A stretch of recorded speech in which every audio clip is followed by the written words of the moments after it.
In part one, I showed basically how I took some rough milled wood and turned it into all of these pieces here. And then I let it acclimate inside the house. It's been maybe 12 days, and I'm gonna call that good enough. That may bite me in the butt, we'll find out. Unfortunately, my paranoia about cupping was quite legitimate because you can see right there, it cupped. It's not a huge amount of cupping. However, if I had left this a little bit thicker, I could have planed that cupping right off, and that would have been nice. And it didn't happen to, let's see, a very, very small amount on this shelf, and I think that was about it because the weight made sure it didn't cup with the shims. However, these large boards I just leaned against the wall, they also had a bit of cupping. Yeah, it's about the same as the top piece I showed. What's interesting is it's actually not all the way through. Down here, no cupping. Some cupping up near the top.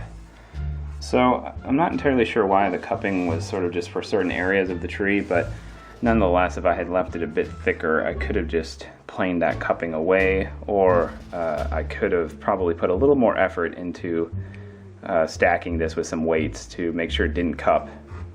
That said, you know, it's just some shelves. It doesn't matter that much, and you know, sometimes expediting something with a minor defect is not such a big deal. So I'm not going to sweat it too much at the moment. So what I'm going to do today is cut these to final width and height and route them. And then I shall do a little wood filling. I have all of my boards in here, and I don't have a jointer, but it would be nice if I did. And reading about it, people use routers for the function of planing down the sides. And I calibrated this and did some tests, and it gets pretty close, tolerably close, with a little clamping to do a glue up potentially. But I don't even have to do a glue up. For this particular project, it really doesn't matter because I'm going to be routing and smoothing the edges anyway, but I kind of wanted to get a feel for how well this works and see how straight it gets.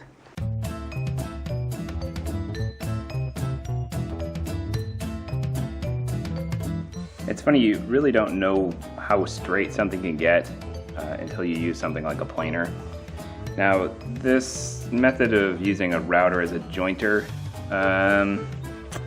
seems to work okay.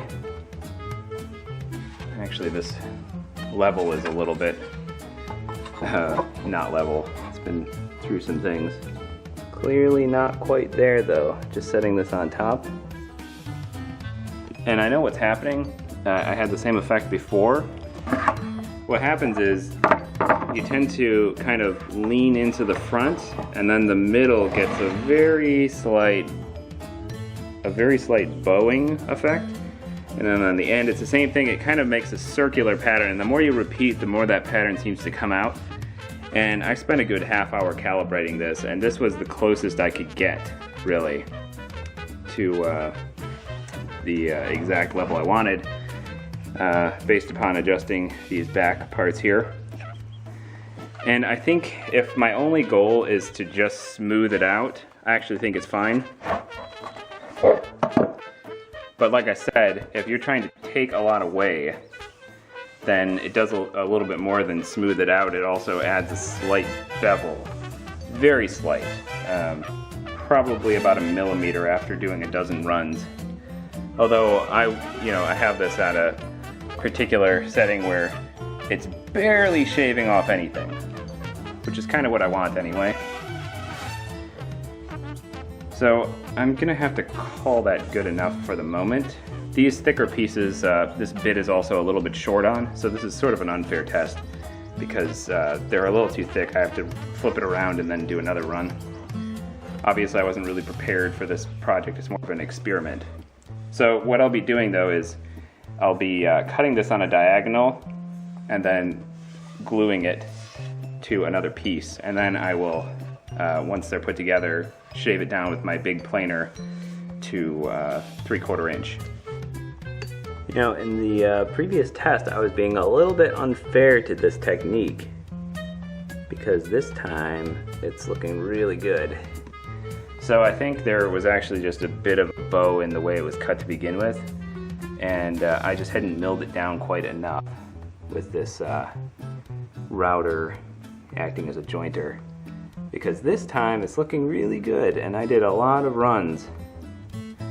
I probably did around 20 runs with it, flipping it around and such, and it's pretty perfect actually. Yeah, that would definitely work for a glue up.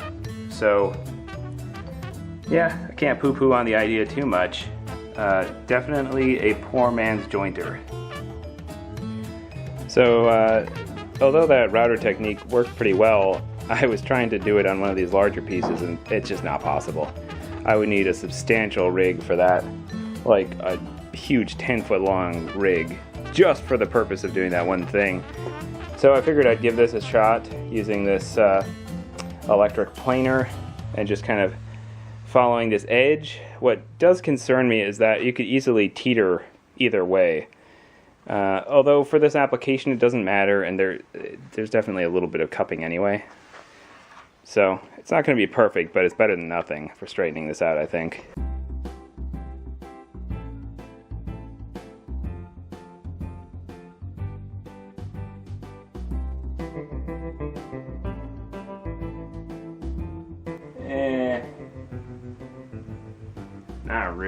Not really at all. Alright, it turned out it wasn't really the planer's fault. I had forgotten that this was cut freehand with just a circular saw, and frustratingly, this is my smaller guide. I can't find my big one. You would think that since it's the large one that's like 20 feet long that, you know, I'd be able to find it, but can't find it for the life of me. Don't know where I put it. It was probably too much of a hassle to keep around in this area, so I probably put it somewhere clever, and of course now I'll never find it again. So instead I measured the straightness of this board right here, and it turns out it's actually quite straight, so at least straight enough for my purposes. So I offset the circular saw guide, and I should be able to do a cut to straighten this thing out so I have at least one straight side. For reference, I actually do have these sort of guide things for circular saws. They don't work worth a damn. I've tried them, they slip all over the place and they're short, and you know, a lot of the stuff I do tends to involve larger pieces of wood. So I confirmed that this is now straight enough that I can at least attempt to plane it. Again, I find myself wondering, did I really improve the straightness using that thing? I have flattened out like really large stock and such using that particular hand planer, but I don't know, I'm always kind of skeptical. Is it really working?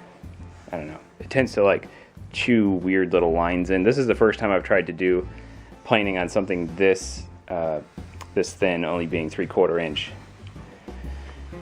Regardless, I think it's good enough for me to straighten out with the table saw, and it's good enough. I have a little bit of burn mark on here, and I cut these 1/16 of an inch too wide so that I could plane off the burn marks, and this did do a good job at that.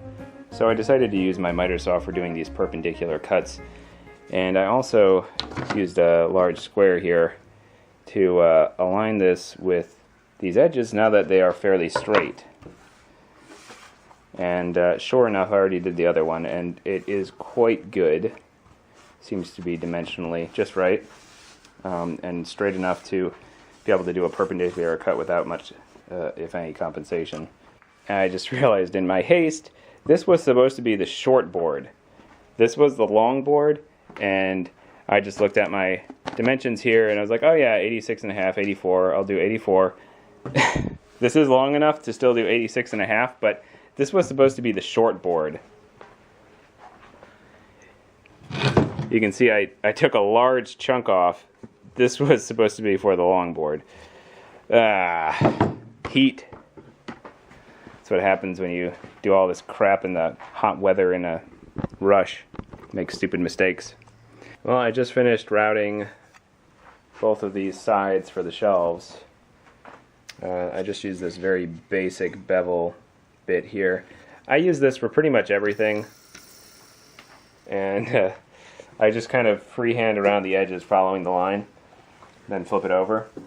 Added this little detail here. This is to compensate for where I have some trim. It's not really absolutely necessary, but I like putting it in. And as you can see here, I route one side, route the other side, and then I route this dimension, and that gives me this round edge here. A lot of stuff to fill. It's going to take quite a bit of sawdust. However, the neat stuff is on the other side. You can see here this is actually just the bark, and I just went right across it and routed it like it was wood, and not too bad. There's some difference, and I can feel it. I can feel sort of grains of it come off when I rub, so I know it's not really high integrity stuff, but once I seal it up with some polyurethane, I think it'll be fine. Based upon the design I actually had in mind, this would have been visible to some extent. However, I ended up making this a long piece because I screwed up and I cut the long piece short, and then I had to use the shorter piece as the long piece, and it just barely had to trim the top to make it do that. And because of that, this is now going to not be exposed easily. Oh well, just gotta let it go. That's part of, getting things done, is just letting little screw-ups go and pushing forward. So I have all of these shelves that were full width, now at 11.5, and I used the side I had planed earlier, or jointed, I guess, as my guide to make sure the other side was straight. That worked well. This piece was just rough, really, really rough. This is going to be turned into a corner shelf, so I'll probably end up cutting a 45 into it or something like that. So it's not that big of a deal, but I needed to still find the best piece of wood within this bit. And as you can see, it's still kind of pretty bad. So the next thing I need to do is square off all of these shelves.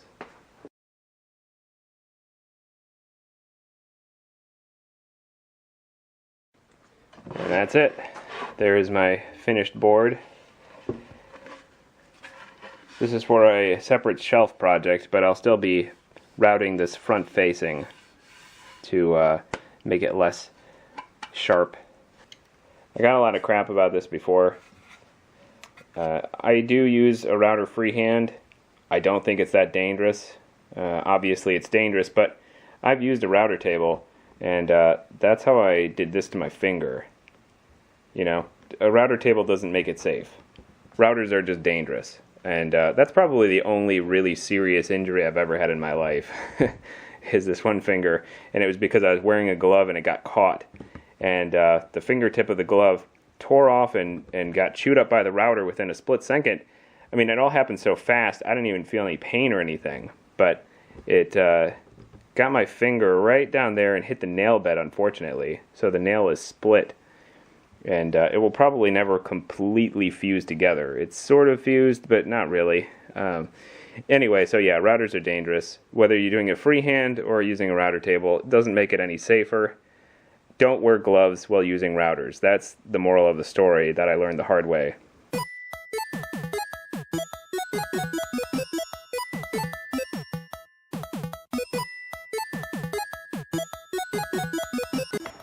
And what I'll do finally is I'll give this a quick sand in the front by hand, just using some sandpaper.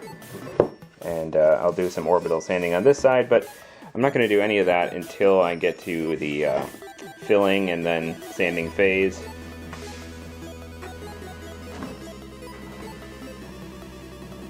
I probably don't have to show any of you this little trick because every woodworker loves to talk about it. And so I wouldn't even tell you about it, except that you might not know, even though almost all woodworkers know this trick.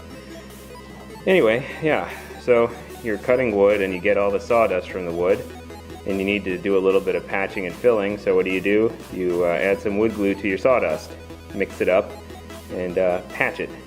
How much glue? I'd say probably 2 parts wood to 1 part glue. In fact, this is going to empty out this bottle, so I might as well use this jug.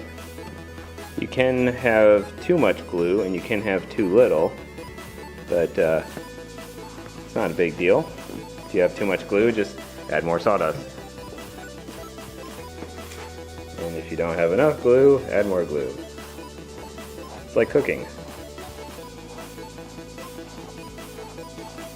And you just kind of get a little bit on there. I like to work it with my hands. Like I said, it will shrink a bit, so you'll want to overfill definitely. Well, as you can see, I filled some really large holes and even sort of created a corner on that piece. But those aren't even like the largest holes I filled. Here we go.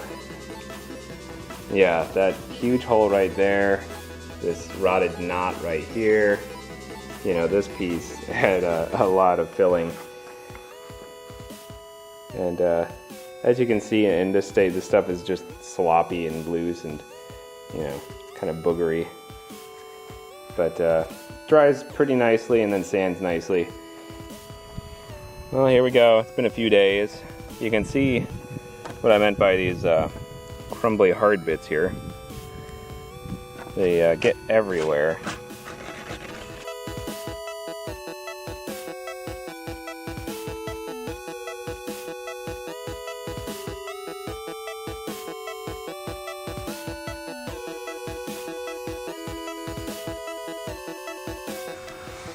I think it's feeling a little bit sort of scooped out, and I think it's from actually sanding down the wood surrounding it a little bit while sanding the rest down.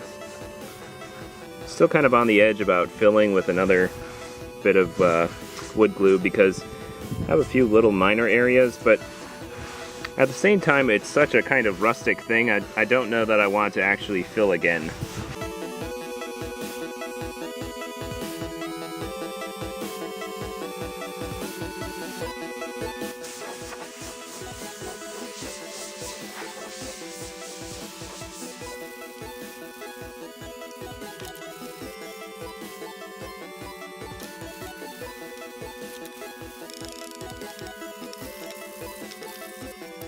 Sweating my butt off, but I finally have all of these shelves sanded.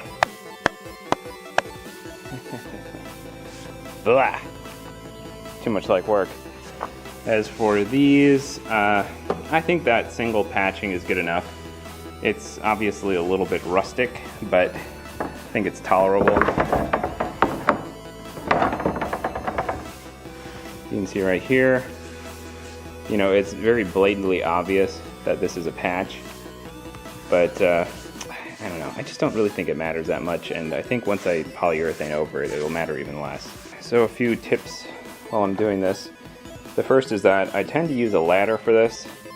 So what I do is I lay it out between 2 stands, and then I put all my pieces down.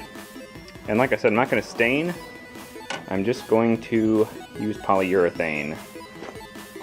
And you'd be surprised, it brings out a lot of the details and it makes it a nice amber color, and I don't have a step with staining. The other thing I do is I apply with paper towel generally. I especially like the kind that breaks into the little bits. This kind that just kind of tears in little ribbons. I find that works really well, and I do tend to use gloves. One thing you can do to reuse gloves is after you peel them off, if you don't end up destroying them in the process, you can actually blow it back up like a balloon, and that will allow you to reuse it in the future. Then you can just lay it somewhere and pick it up later once it dries. You'll get a couple more uses out of them. And the last thing I wanted to mention, in case you don't actually watch this video all the way through, is basically the way polyurethane works is it contains monomers, and those turn into polymers through an oxidative reaction called polymerization. You may have heard the term VOC, which essentially means volatile organic compound. and those come off into the air and they'll be in your house and they'll stink for weeks or months or whatever. But there's a shortcut. Once you've already coated everything in your polyurethane and it's dried, take it outside, set it in the sun for a couple days. You know, put it in the sun a day, flip it, put it in the sun another day, and you'd be surprised. The smell will disappear and you can bring it into your house without it stinking up the place.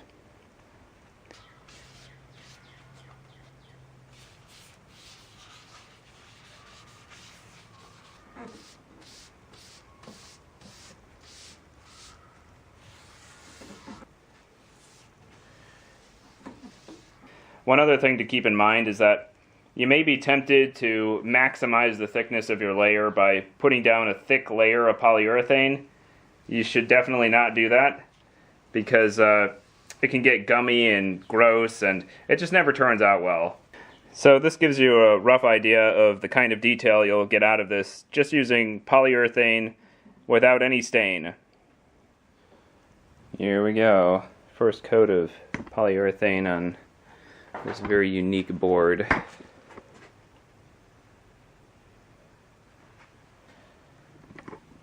Pretty cool. One more tip for you guys. Anytime you think you might have to use gasoline or something to get something off your hands, like say polyurethane, try just using plain vegetable oil. I know some people say mineral oil, you can use that too, but I was surprised to find that olive oil or any old vegetable oil actually will take a lot of that sticky petrol-based stuff off. I did want to mention one other thing. There are a lot of fans of water-based polyurethanes or stains, and I am not a huge fan of them because oil-based and water-based polyurethanes will both raise the grain of the wood that you apply them to. However, oil-based is much more subtle, by far. This is the second day of putting these out in the sun. I can still smell some polyurethane, so I know they're still off-gassing. But this will speed up that process so they won't stink up the house. So what I do is I just kind of leave them out half the afternoon, flip them over, and then they should be good. I usually only do this about 2 days. So 2 sessions and flipping them over halfway through each day. Alright, so I have these lightly sanded with a 220, blew them off with the air compressor. I'm going to be doing a final wipe with some Pledge by the end, so that's why I haven't bothered wiping them up to this point. And I just finished the shelves themselves. Everything looks pretty good. I did notice that I was using some polyurethane that was a couple years old, and there were a few drip points, like drip marks. And even though I left these out in the sun for a couple days in some pretty high heat, those drip marks did not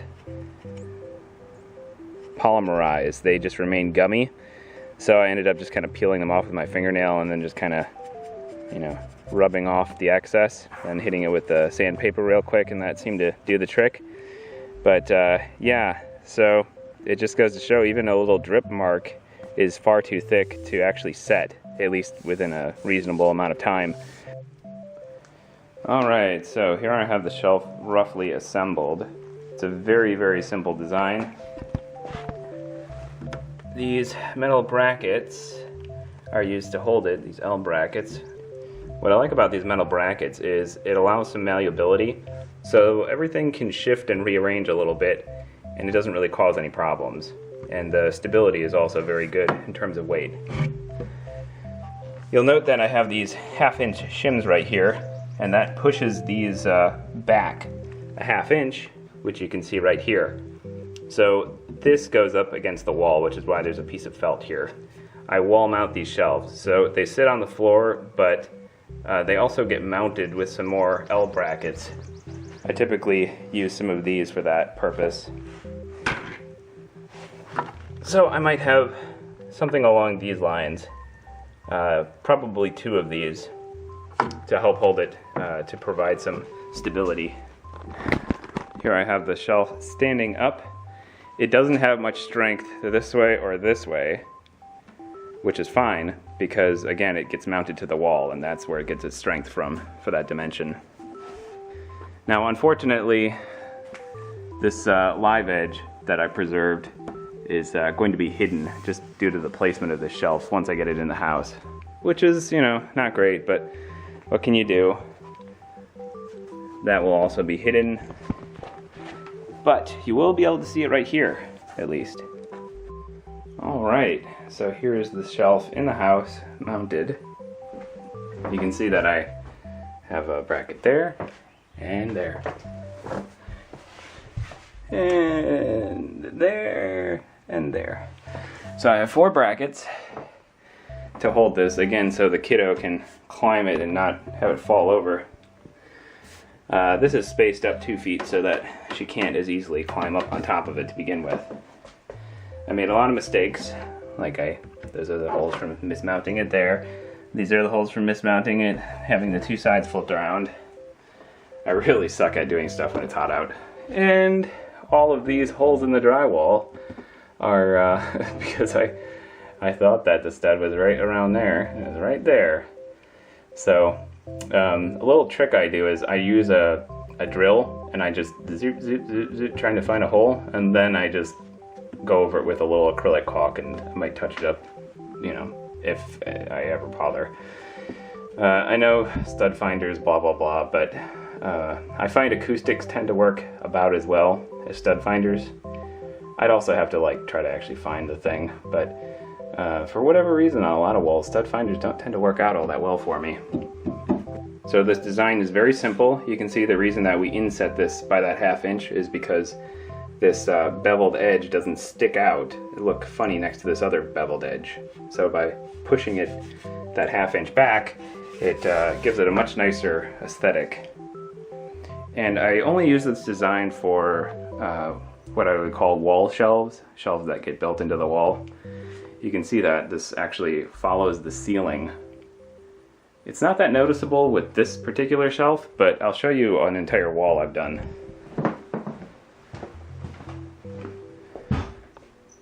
You can see on this shelf, it covers the entire wall, and the entire thing follows relative to the ceiling. I believe it's down 1 foot. So because this cathedral style type ceiling has that taper, it follows that taper, and you can see that all these shelves are staggered down. I did this in white oak, and it's an entire wall. So totally custom, but same type of simple design. Actually, in this one I didn't explicitly inset it so well, and so see, it looks funny because it's at the same depth as this. It's not like I did that on purpose. It's because I built this, instead of building it sort of outdoors and then having my shim and everything, I kind of just winged this, and that's when I decided to start insetting it. So you can see some of these are inset a bit. This does have some nice features similar to the other that I just made out of red oak. You can see some sapwood right here with a bit of dry rot. And that's probably because this shelf sat outside for a couple of years, this wood did. Some more sapwood right here. And some more right here. And you can see the same type of mounting, which is why this whole shelf is just stuck to the wall. You'd be surprised how much that stabilizes a shelf when you just tie it into the wall like that. You can see our iron stain right here, our big patch there, our live edge right here. There's that little rotted knot right there. A little bit more live edge, and unfortunately the tree bark is, the really good live edge section is hidden against the wall. And this was the first shelf I did. I've actually bought this pine, and you know, it's funny, I bought this thinking I would get more dimensionally stable wood that had better precision, and that really wasn't the case at all. I could have milled that stuff, it was so bad at 11.5 inches wide. The precision that you get from store-bought stuff at like 3/4 by 11.5, it's terrible precision. You know, I can mill to that precision and just use a table saw, and you know, bam, I'd have the same level of precision. It was so bad. So yeah, I'm a bit of a fan of these wall shelves. I just designed them all myself. I didn't look up anything. And this was pine, but then after that I decided to do the same kind of design in oak, except I use these brackets here. For this design, what I'm doing between these two is I'm actually using nails, and I put it together in such a way to kind of stagger it so that nails are holding it. So there are no brackets for this one, and the precision is really good with this, but I'll probably end up adding brackets anyway. And you can see on this one I also went way too close to the ceiling, and that's when I decided to drop it down by about a foot moving forward.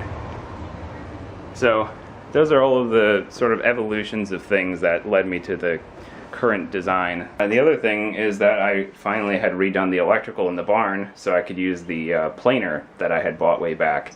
And once I got my hands on that planer, I could finally do precision type work. And if I had a jointer, I could do really good precision work.